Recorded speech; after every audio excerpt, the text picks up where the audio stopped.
y atacar a cualquiera.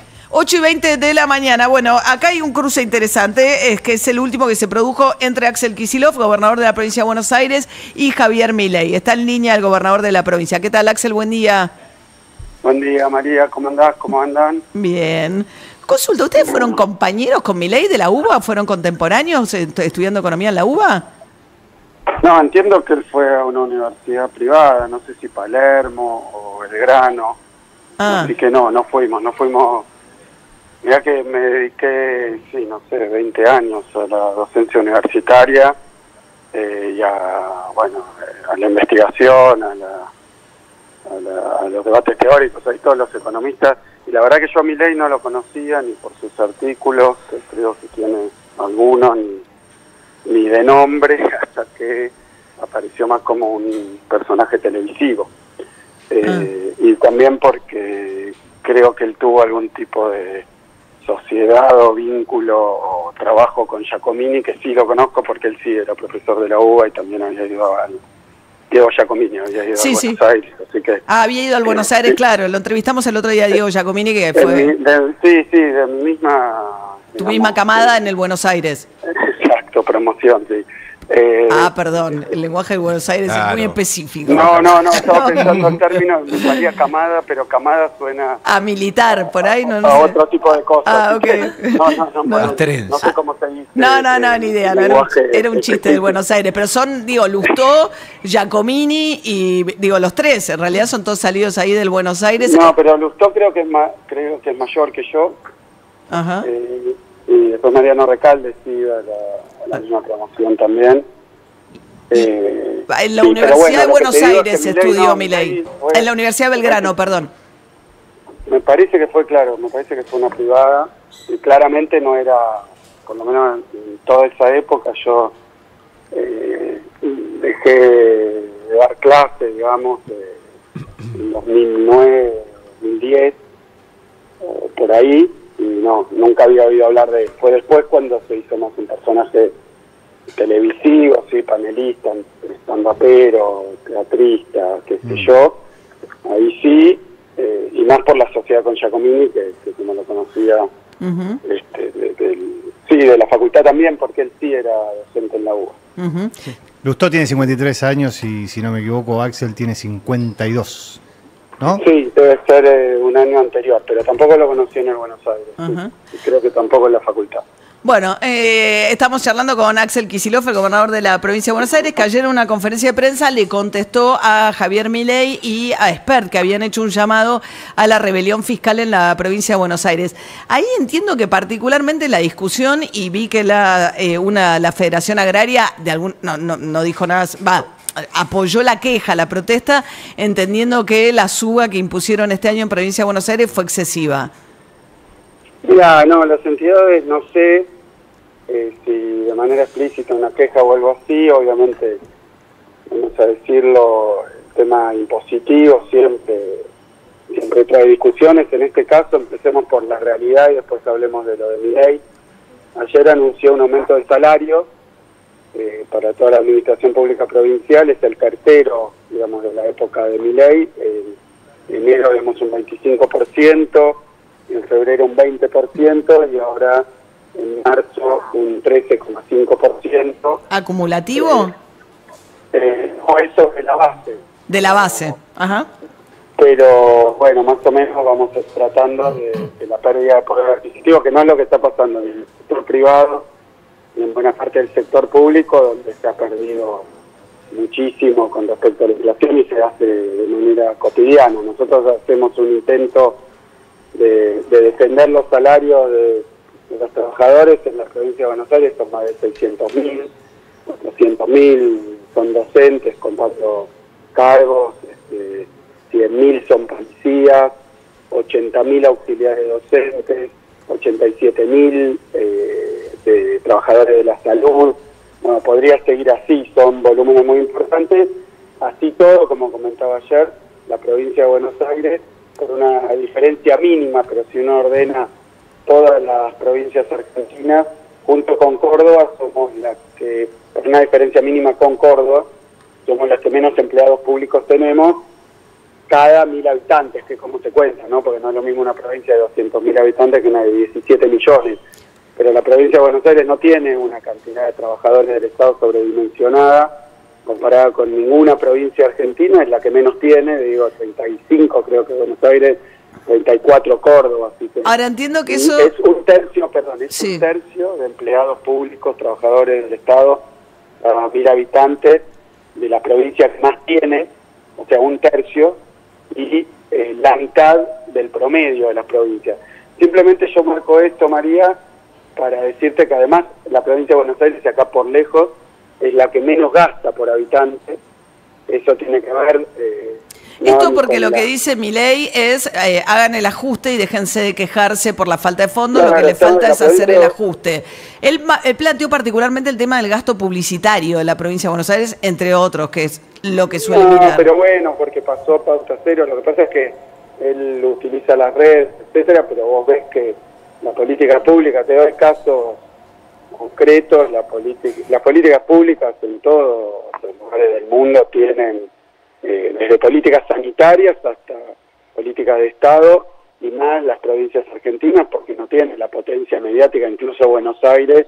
A ver, vos sabés cuántas escuelas hacemos nosotros, o sabrás cuántos centros de salud hacemos, o cuántos hospitales abrimos, o cuántos patrulleros pusimos, que es una forma de contarle también al contribuyente las políticas que llevamos adelante. Nosotros, como todo, bueno, el mismo país, ahora Milei, por esta particularidad, pero Macri, cualquier gobierno, después se puede discutir la magnitud, pero difundir, dar publicidad a los actos de gobierno es una obligación que tienen los gobiernos. Sí. Y después hay Ese cosas está como es el campañas. reparto, que suele ser mucho más favorable a los medios más afines.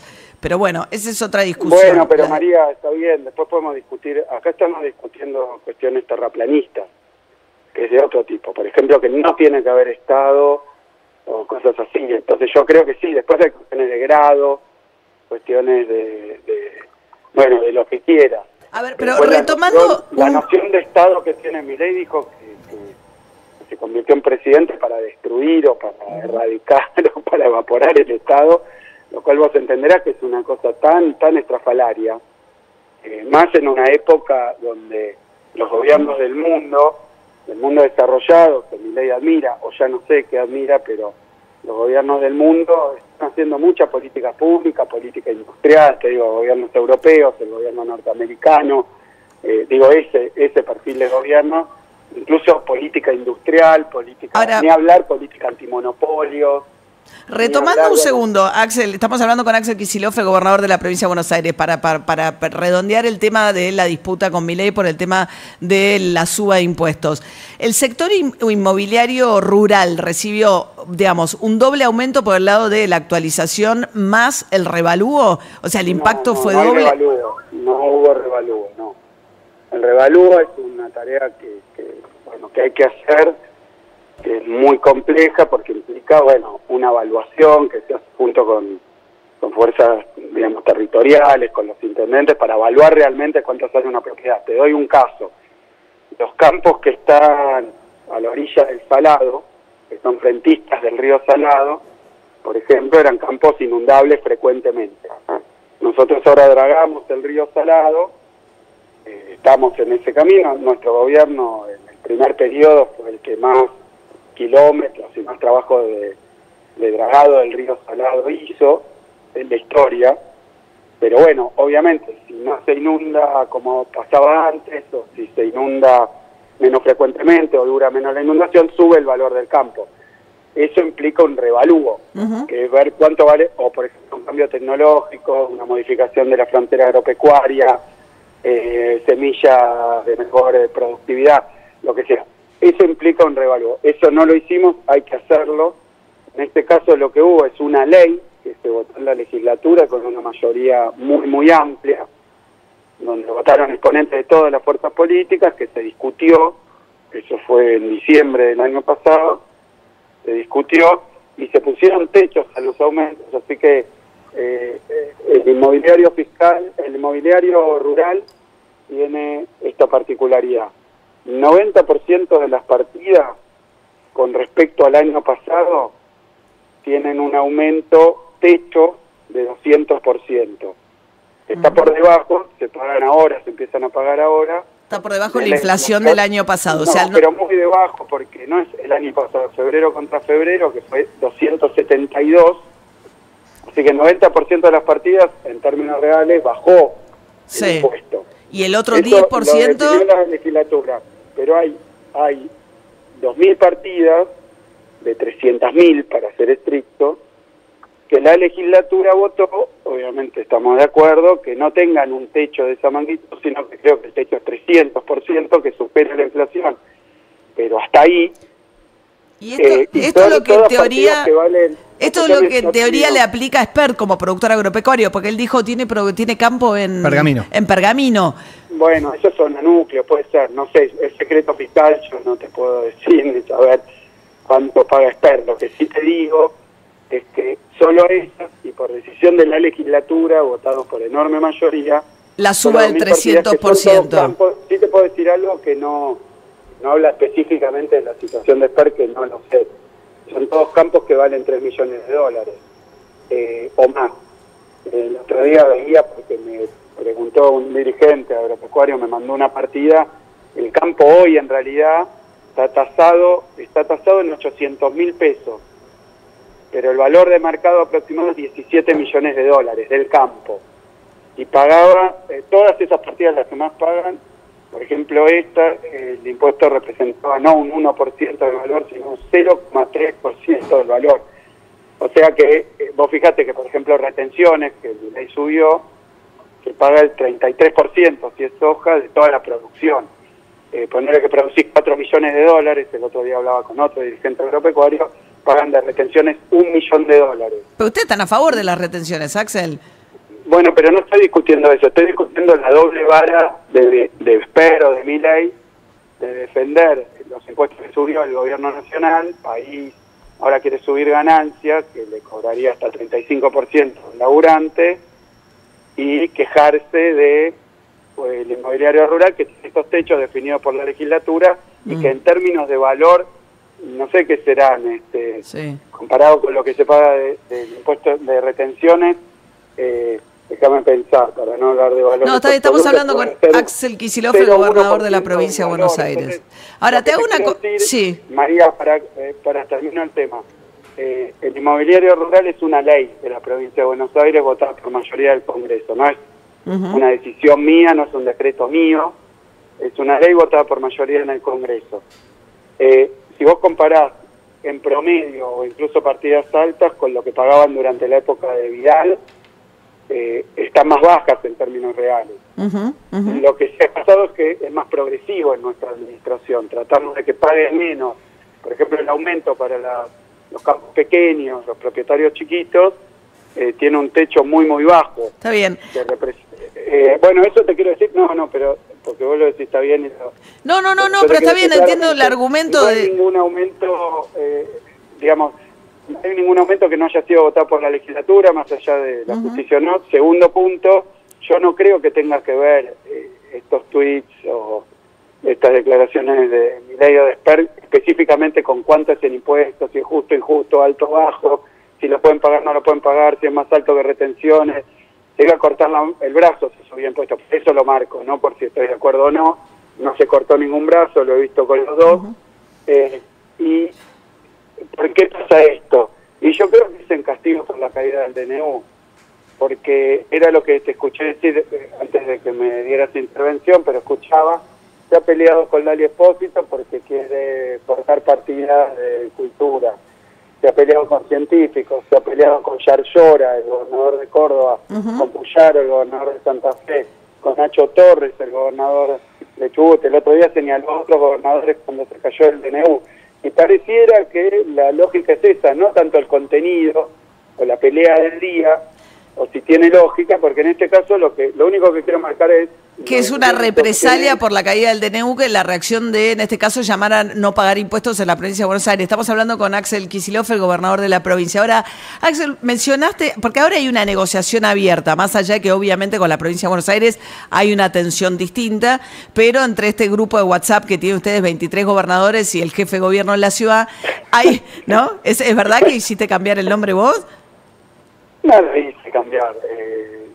le comenté, pero no sé si le hice cambiar. Yo apuntaste que no eran 24 gobernadores. Bueno, pero la cuestión, en esta instancia de negociación con los gobernadores que fueron a Casa Rosada, estuvieron más de 3 horas hace 2 semanas. La provincia de Buenos Aires, que está afectada, digamos, como también por la quita de algunos fondos que le dejó de girar la nación y por la caída de la recaudación probablemente, más la eliminación de ganancias. ¿Ustedes tienen una posición a favor o en contra de reimponer ganancias para los trabajadores que ganan más de 1.100.000 pesos?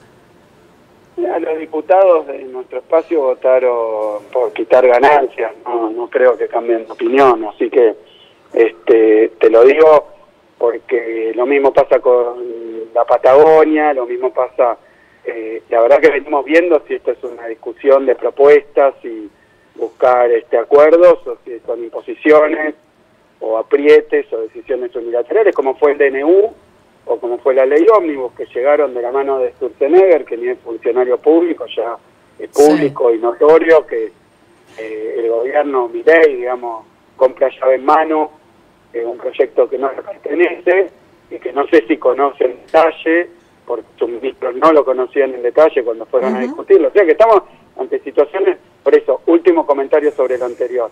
Es inédito, es realmente muy grave, lo digo con la seriedad que puede tener en el medio de que el presidente tuitea los voy a mear o cualquier cosa, ¿viste? Pero le doy seriedad, yo lo dije en la apertura de sesiones, que yo no creo que sea bueno para el país, para todos, que se deje gastar cualquier cosa, agresiones, violencia o cosas como esta. De llamar a una rebelión fiscal. No, pero no es esa la evasión, eso es un delito, ¿viste? No tiene... no, yo lo digo así porque la verdad que me parece que ya a esta altura empieza a superar cada vez más límites. Está bien, cuando llamaba a Nacho Torres o cuando el otro día amenazaron de muerte... A una senadora también que votó. Una senadora por haber votado en contra del DNU. Después, bueno, son cosas que van tomando niveles. Pero por eso yo digo, ustedes como comunicadores, yo como gobernador, como dirigente político, tenemos la obligación de contar a la gente que se puede naturalizar, que parezca una cosa adolescente. La agresión. Ahora, no, pero no es, María, no es, y no hay que dejar que sea, porque o que un presidente de la Nación llame a incumplir una ley de la legislatura de la provincia de Buenos Aires, porque si eso se vuelve la regla del juego, y lo aceptamos, y lo dejamos pasar, y ya no nos horrorizamos y naturalizamos que vale cualquier cosa, por más que el presidente sea el que es, y yo la verdad que no renuncio a tratar de interpretar sus motivaciones, por eso te digo, puede ser que sean venganza, porque un día dijo voy a fundir a todas las provincias, le costó todos los fondos, incluso los que legalmente tenía que seguir pagando, no es legal, él lo llama discrecionales, pero no es así. Hay veces hay acuerdos de facto. Déjame que te haga una última consulta. Es Axel Kicillof, gobernador de la provincia de Buenos Aires. Hoy se cumplen 100 días, ¿no?, de Milei en la presidencia. Y a pesar de la caída brutal de la actividad, de lo que está pasando incluso, bueno, con los despidos, la UOCRA sacó que hay 80.000 despidos, la caída de la actividad, la caída del poder adquisitivo de los jubilados, etcétera. Vemos un presidente que tiene una popularidad que no cede y sobre todo, a pesar del tremendo ajuste, y que yo creo que hay un consenso que impuso, que tiene que ver con, bueno, todo vale por conseguir un déficit fiscal cero. Tu idea sobre el déficit fiscal, digamos, ¿cuál es concretamente? No, mira, yo el otro día, por ejemplo, ayer participé de escuché una exposición que hubo en Exacto, hace un ratito me tomé para eso, sobre el paraíso perdido de Milei, sobre Argentina potencia, ¿no? La idea de que quiere que volvamos a 1896 o por ahí, último tiempo del siglo XIX. Y bueno, en esos años, de 50 años, creo 1896 para atrás, de 50 años, 47 hubo déficit fiscal. Si uno mira hoy los países del mundo, todos, los que les gustan, los que no les gustan, tienen déficit fiscal, todos menos 3, los que reseña The Economist. O sea que yo creo que, a ver, los países, uno puede poner particularidades de Argentina, como que no tiene acceso al financiamiento internacional porque el gobierno emite deuda interna todo el tiempo, pero bueno, yo creo que eso, lo mismo que decía, la inflación, ¿por qué diría esto? Porque la inflación, lo cual es claro y es un gran problema, y que viene pasando de un gobierno a otro, bueno, entonces dice, para parar con la inflación es por la emisión es por el déficit. Eso es lo que dice, pero después dice que si él va a déficit cero y no emite, lo cual no necesariamente, bueno, hay muchas particularidades técnicas, si él no emite, en 18 meses tendría respuesta. Lo dijo 20 veces, que tiene un rezago sobre los precios. Eso dijo antes de la campaña, porque se le mostraba a Milei, por ejemplo, en la época de Macri, donde creo que tuvo un año de déficit cero y emisión cero, y la inflación fue 54, ¿no? Entonces se mostraba que no hay, María, un vínculo directo, inmediato, entre emisión, déficit e inflación. Entonces él decía 18 meses de rezago, eso es un año y medio. Entonces aparentemente si nos llega a déficit cero, dentro de un año y medio, eso se notaría en la inflación. Ahora parece que los números de inflación está bajando. Eso era para rebatir las explicaciones. Sí. Entonces, ¿qué te puedo decir? Si uno mira toda la experiencia del mundo, la experiencia de la Argentina que Milei añora, y bueno, se ve que hay años de déficit, años de superávit, que depende de montones de condiciones. No es un fenómeno exclusivamente monetario, en tu punto de vista, como dice Milei. No, en el del ministro de Economía actual, que se la pasa ahora tuiteando y llamando a los supermercados para pedirle por favor que no suban los precios, si fuera monetario no habría que pedirle nada a nadie. Ahora parece que depende de la voluntad de los supermercados y entonces hay que pedirle por favor. Antes no era por favor, antes había unos instrumentos que existen hace mucho tiempo en la Argentina, que usaron todos los gobiernos, que tienen que ver con el observatorio de precios, que tienen que ver con la llamada ley de góndola, ley de abastecimiento, diferentes leyes, las derogaron, pero las llaman y le piden por favor a los supermercados. La verdad que este gobierno lo que hace es decir una cosa, hacer la contraria, decir que no hay que subir impuestos, subirlo, decir que no importa. Entonces, ¿qué te puedo decir? Me parece que es más complicado. En la campaña Milei trató de simplificarlo para decir yo tengo la pócima mágica, la receta para bajar la inflación, pero ahora anda llamando a los supermercados porque dice que aumentan mucho abriendo las importaciones. Si fuera solo monetario, ¿para qué va a traer pan lactal de Brasil? María, las cosas que están pasando, perdón que me extienda, lleva tiempo, porque ¿cómo se explican estas cosas? Lo digo realmente, incluso para el debate, uno dice, bueno, el presidente dice esto, yo digo otra cosa, pero el presidente dice esto, después lo contrario, y además lo hace por Twitter. Después uno le diría, venía a la provincia de Buenos Aires a ver lo que está ocasionando este programa económico. Después lo que voy a decir de la popularidad de Milei. ¿Qué sé yo? Yo te digo, qué sé yo recorro mucho, hoy voy a Malvinas, pero toda la semana estoy 3 o 4 días recorriendo la provincia, que es inmensa. Y no le ves yo eso. Lo que veo es que la gente que se empieza a quedar sin trabajo, no puede pagar el supermercado, no puede comprar remedios, no puede pagar el bondi, no sé la popularidad de Milei. Bien. Otra cosa distinta es, no sé, no lo discuto, ojalá la gente tenga posibilidad de vivir en condiciones más favorables. Pero Axel Kicillof. Lo que yo veo es que todo esto no estaría pasando. Axel Kicillof, gobernador de la provincia de Buenos Aires. Gracias, Axel, buen día. Gracias a ustedes. Hasta luego. 8:43 de la mañana.